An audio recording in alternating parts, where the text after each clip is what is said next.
Cuando Alejandro Magno llevó a sus falanges hasta el lejano Indo, hubo un pequeño objeto que siempre le acompañó, que siempre llevó consigo: la Ilíada de Homero. Esta obra poética, que nos habla de la guerra de Troya, está llena de personajes y semidioses como Aquiles, como Áyax, como Diomedes, Paris, Héctor. Una serie de personajes que los antiguos griegos durante siglos quisieron igualar e incluso, como es el caso de Alejandro Magno, superar. Pero ¿quiénes eran esos héroes? ¿Quiénes eran Aquiles? ¿Quién fue Agamenón? ¿Quién fue Paris? ¿Quién fue Héctor? Bien, todos estos personajes pertenecen a la época micénica.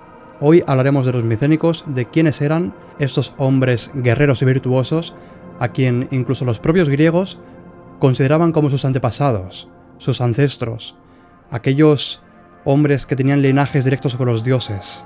Y puesto que he empezado con Alejandro Magno, decir que el propio Alejandro Magno se consideraba del mismo linaje que Aquiles, y de hecho cuando cruza el Helesponto para invadir Persia, lo primero que hace es ir a las ruinas de Ilión, de Troya, para celebrar unas fiestas en honor a su héroe, Aquiles.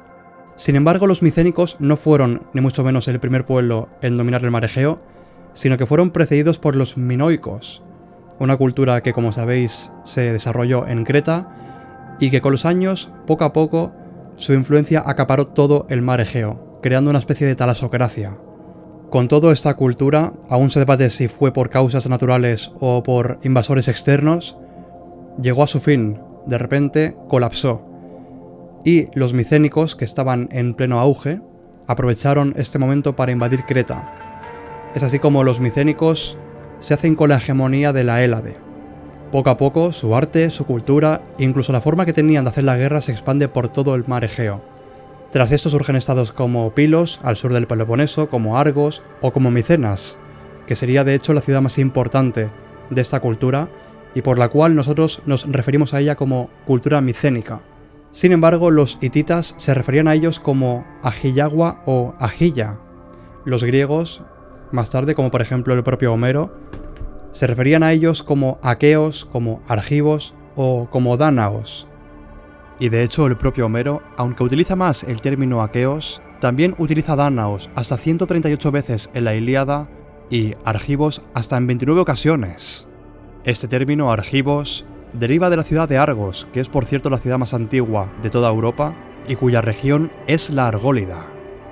Dentro de lo que sería la pirámide jerárquica de los micénicos, en la parte superior se encontraría el Wanax, que sería una especie de rey sacerdote que tenía obligaciones como gestionar la economía, gestionar las fuerzas armadas y también algunos asuntos religiosos.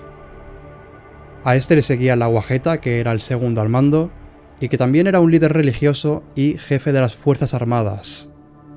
Los micénicos desarrollaron una forma de escritura llamada Lineal B, que antes de ser descifrada mucha gente tenía la esperanza de que hablara o diera algún resquicio sobre la guerra de Troya. Sin embargo, y por desgracia para los románticos, esas tablillas solamente hablaban de inventarios o asuntos burocráticos. Fue de hecho Michael Ventris quien logró descifrar el significado de esas tablillas, las cuales, a pesar de no estar escritas en un alfabeto griego, se descubrió que las palabras y su significado sí que era un tipo de griego arcaico. Y lo cierto es que los griegos tenían muy idealizada esta época. Perseo, Hércules y sus 12 trabajos, como he dicho antes, Aquiles, todos son héroes de la época micénica. Pero lo cierto es que la imagen del hoplita griego que tenemos todos en mente dista bastante del soldado micénico.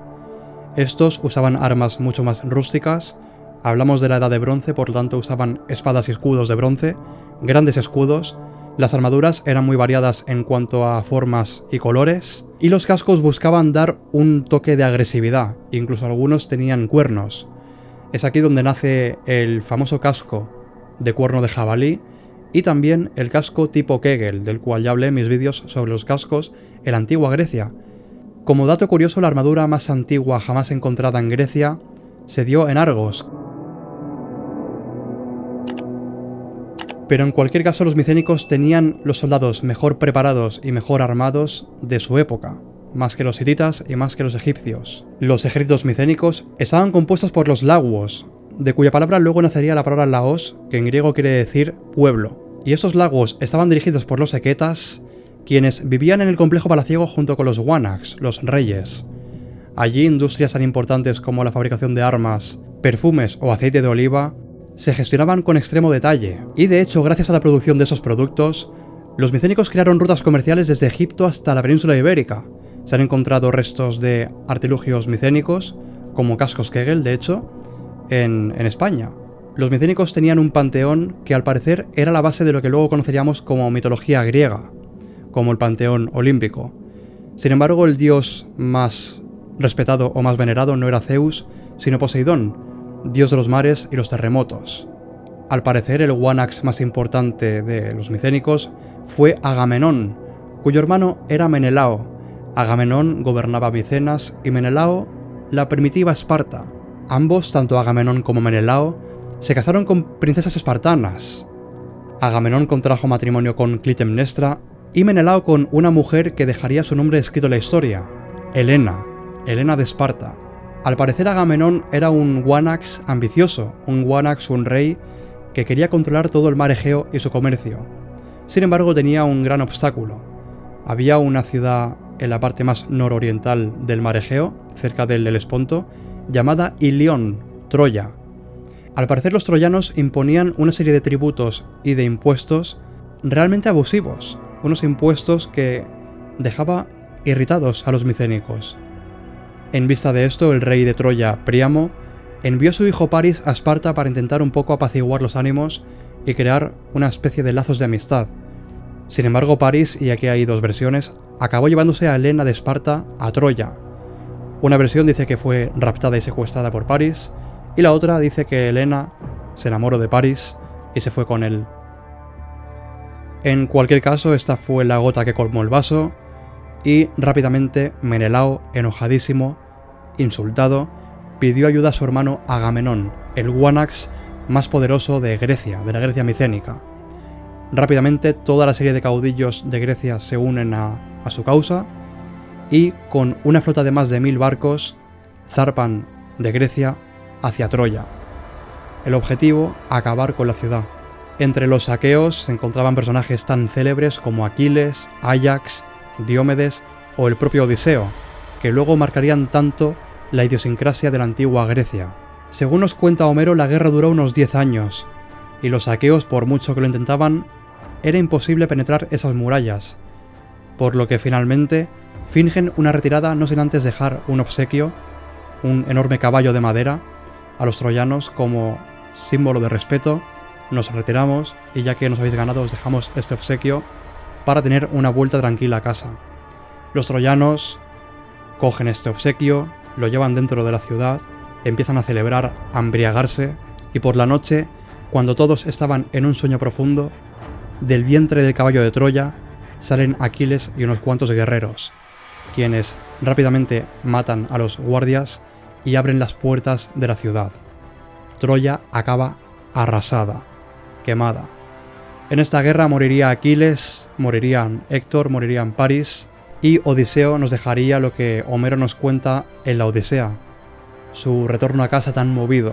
Todo esto marcó el folclore de la antigua Grecia, y a pesar de que los estudiosos y los historiadores durante siglos creyeron que era todo parte del imaginario legendario griego, los hititas también hablaron de una ciudad que fue saqueada por un pueblo de Occidente, es decir, los micénicos.